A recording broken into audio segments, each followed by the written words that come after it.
Fala, minha gente, tudo bem?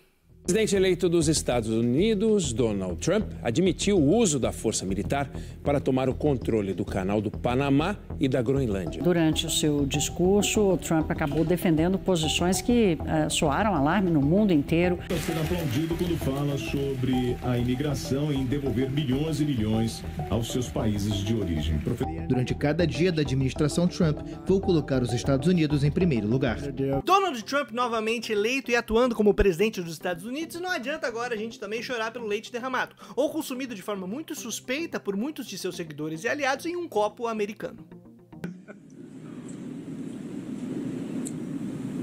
Pra quem não sabe, essa é uma referência neonazista. Tomar um copo de leite puro, gravar em uma situação meio estranha, desconfortável, muito esquisita. Por que será que ele tá fazendo isso? Porque fazer apologia ao nazismo é crime. Então os iniciados nesse movimento criminoso criam símbolos e sinais para indicar àqueles que assistem um determinado vídeo, veem uma determinada foto, em um espaço de poder de que sim, eles estão sendo representados, ou eles estão chegando lá. Os gringos chamam isso de apito de cachorro, porque é um sinal que os iniciados compreendem e os demais não. Então fica aquele debate, por que será que ele fez isso? O que está acontecendo? Oh meu Deus, será que seria um apito de cachorro? Será que apenas é uma coincidência número 3.756 só de ontem para hoje?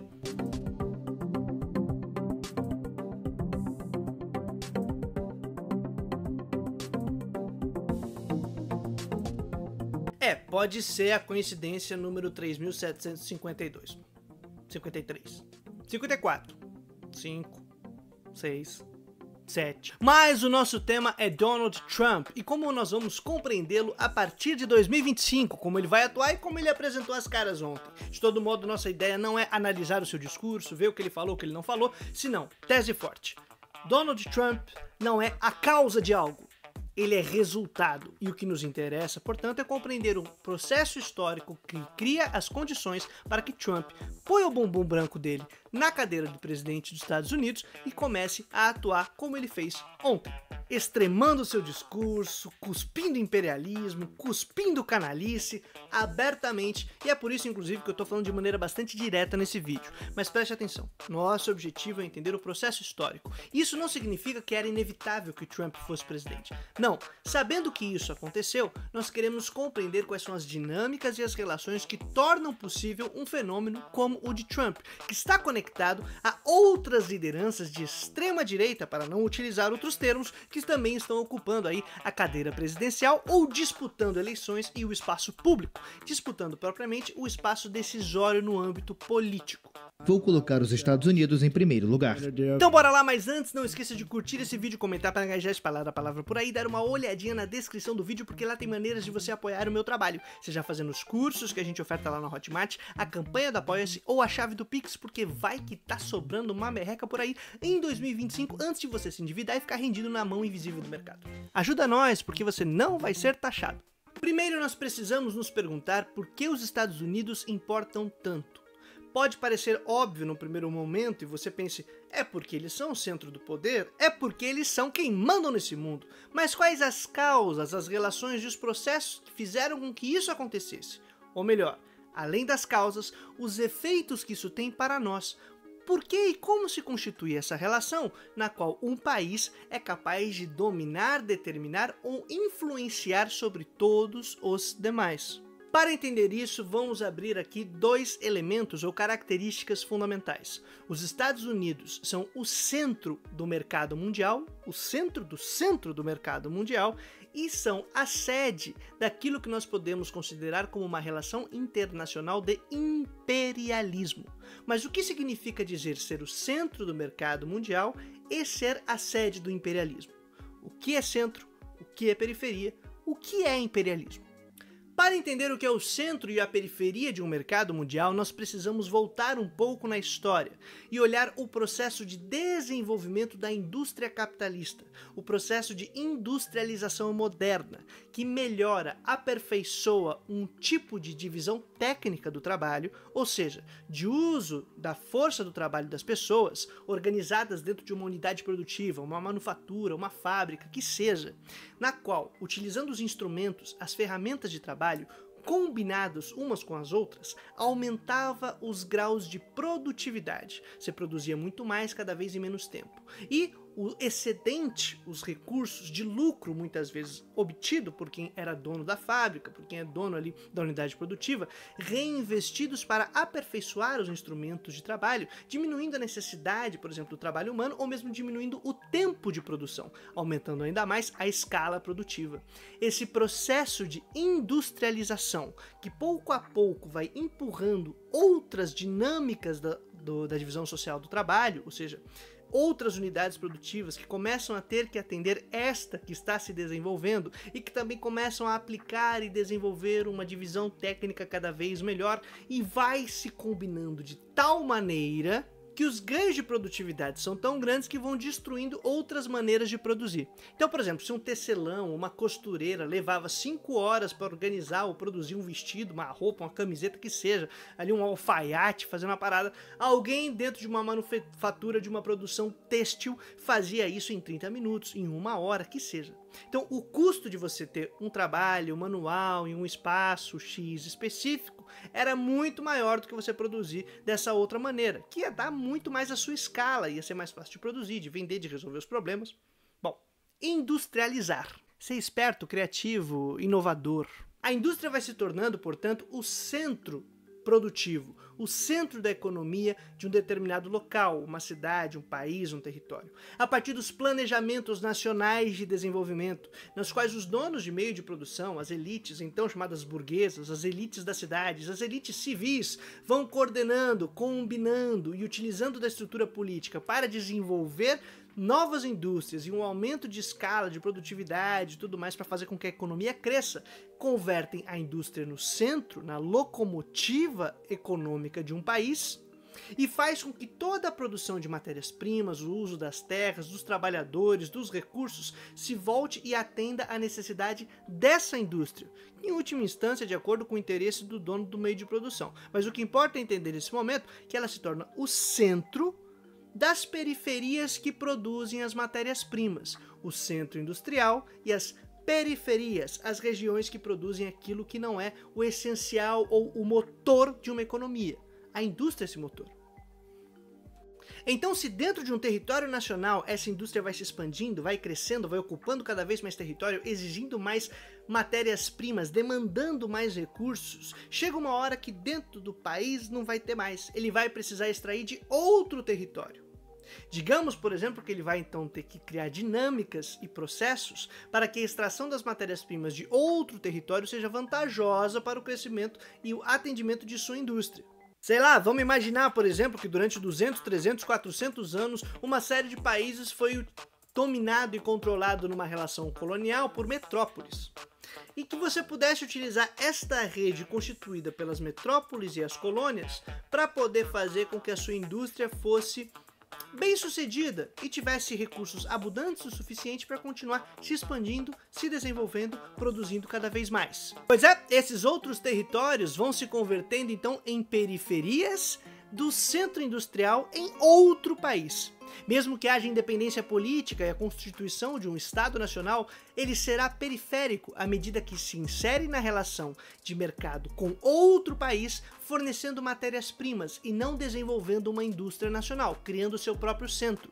Por isso a gente fala, dentro da dinâmica de mercado mundial que se constitui a partir do processo de industrialização e expansão do capitalismo, em centro do mercado mundial e periferias. O centro ele tem relativa autonomia para decidir o que produzir e como produzir, e as periferias atendem ou estão determinadas por aquilo que é decidido e organizado a partir dos centros. Afinal, a indústria ou os países industrializados e que enriquecem sobre esse tipo de dinâmica começa a decidir quais são as matérias que eles precisam, quais são as indústrias que valem a pena, e então as periferias se submetem e, para tirar os seus ganhos, colocam dentro do mercado mundial aí aquilo que são produtos mais baratos e não têm relativa autonomia para decidir o que farão de si mesmas. Nisso vai entrar uma série de contradições entre burguesias nacionais, por exemplo, lideranças nacionais, dentro da dinâmica capitalista, que se beneficiam da relação de vender produtos agrícolas, por exemplo, para o centro, enquanto aqueles que tentam desenvolver uma indústria nacional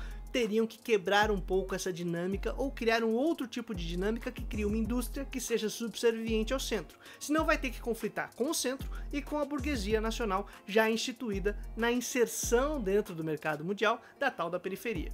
Mas o que importa pra gente é centro industrializado e que determina, tem relativa autonomia para decidir seus rumos econômicos, e a periferia, que fornece matérias-primas, produtos muito mais baratos, consome os produtos desse centro e atende, organiza, desenvolve sua economia para ou de acordo com os planos que são decididos nos países industrializados.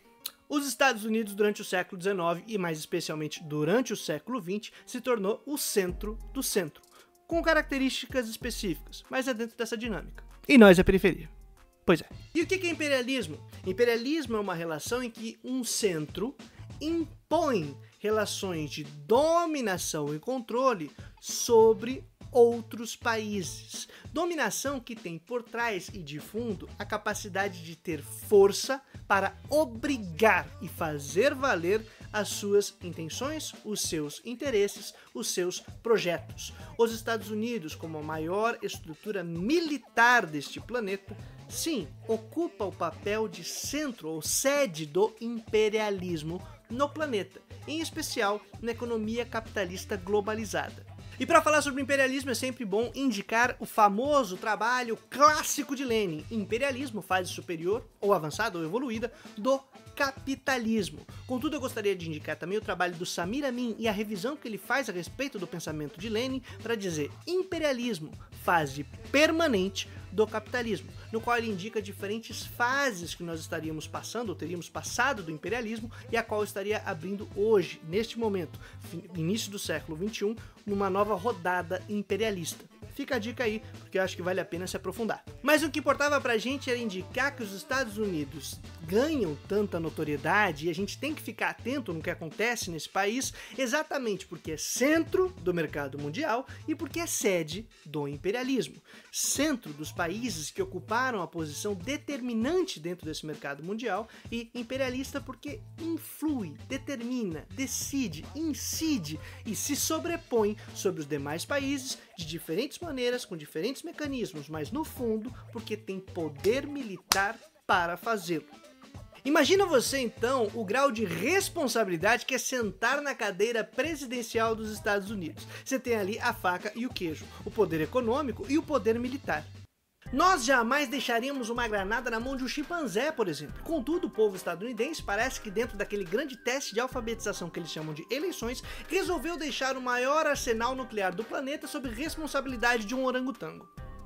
Mas isso é uma questão de liberdade, de autonomia dos cidadãos que compõem os Estados Unidos da América e que, portanto, dentro do processo eleitoral, resolveram colocar Donald Trump como presidente. E para nós avançarmos para uma análise das condições que tornam isso possível, nós vamos dividir em mais dois temas. Uma questão são as contradições internas dos Estados Unidos e outras são as questões de conjuntura internacional. Essas duas coisas precisam ser articuladas de algum modo e eu vou tentar propor então algumas ideias-chave, não uma explicação total, que nos dão um panorama sobre essas condições e como elas se articulam.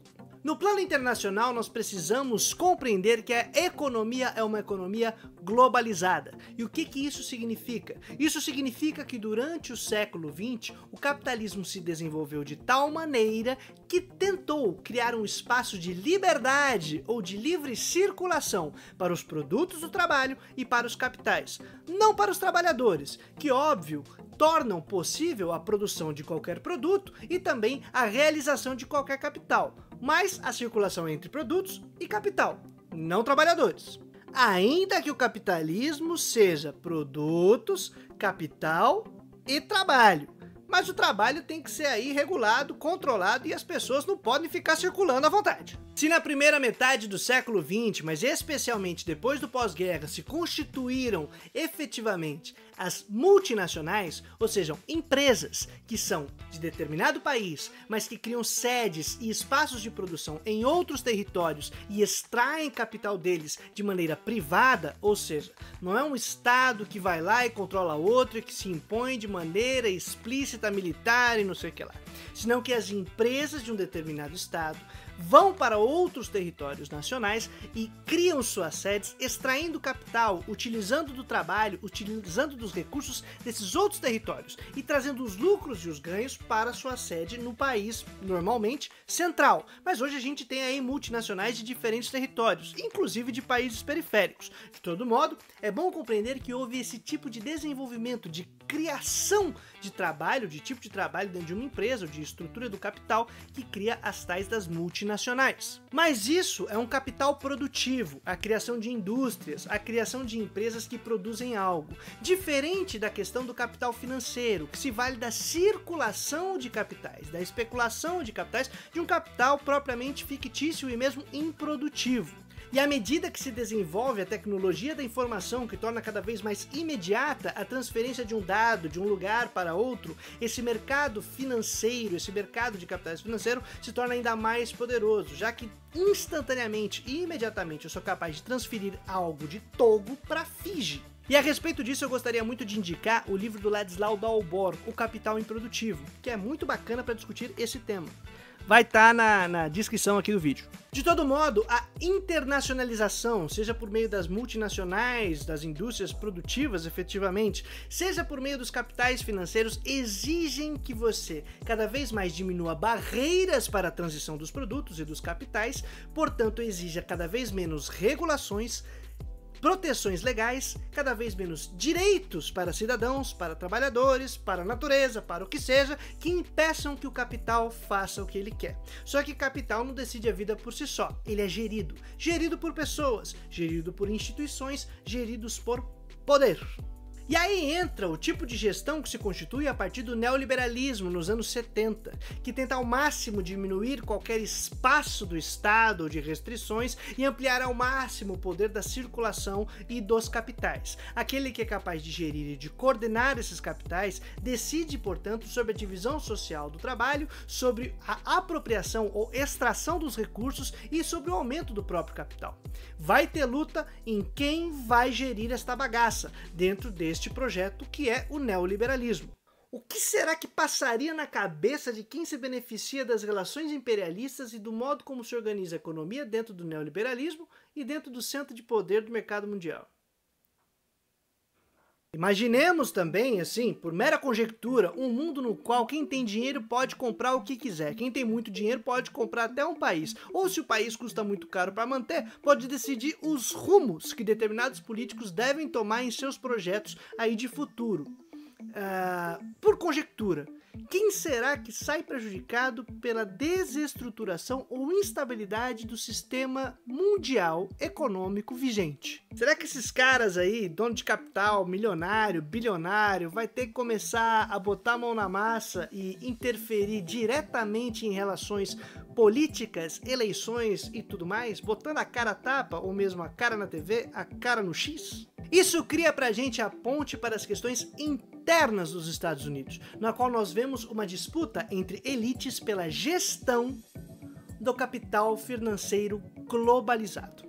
Dentro da crise desse sistema, nós temos no centro do sistema a disputa entre elites e a luta entre capitais para ver quem vai gerir esta dinâmica, quem vai gerir a crise que está instaurada e vai tentar extrair ao máximo e talvez sair vitorioso de toda essa dinâmica. Durante o final do século XX, os Estados Unidos passou por um processo curioso de desindustrialização, seja porque os capitalistas estadunidenses começaram a exportar suas indústrias, ou seja, é muito mais barato ter essa instalação industrial em outro território, com uma mão de obra mais barata, que aumenta a minha escala e quando eu trago para vender aqui, eu ganho muito mais dinheiro. Seja por mudar a modalidade de investimentos, do uso daí, ao invés do capital industrial, que é custoso, para o capital financeiro, para a especulação financeira. De um jeito ou de outro, hoje os Estados Unidos dependem profundamente da produção que vem de outros territórios, seja para comprar lá um raio de um chaveiro, seja para usar um palito. Tudo é made in China, quem diria? Isso deixa sua economia bastante vulnerável, porque qualquer bolha, crise, problema no sistema do mercado financeiro faz com que você se lasque consideravelmente e não tenha capacidade produtiva de ser relativamente autônomo aí para resolver o seu BO.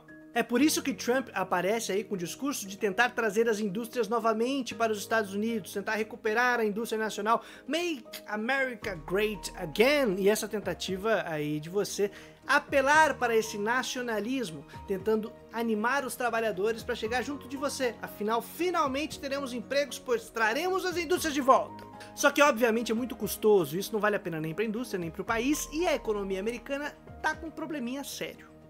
Como disse André Gunder Frank, um dos pioneiros da teoria da dependência, a base do poder dos Estados Unidos se assenta em dois pilares. O primeiro é o dólar, que desde o Tratado de Bretton Woods, na final da primeira metade do século XX, é a moeda que é lastro para todas as demais. Ou seja, ele decide ou acaba decidindo sobre a valorização ou desvalorização, capacidade de financiamento, de crédito e inflação de todos os demais países em todo o processo produtivo. E a segunda base é a tal da indústria militar, o grande investimento que os Estados Unidos faz e segue fazendo com sua base industrial militar.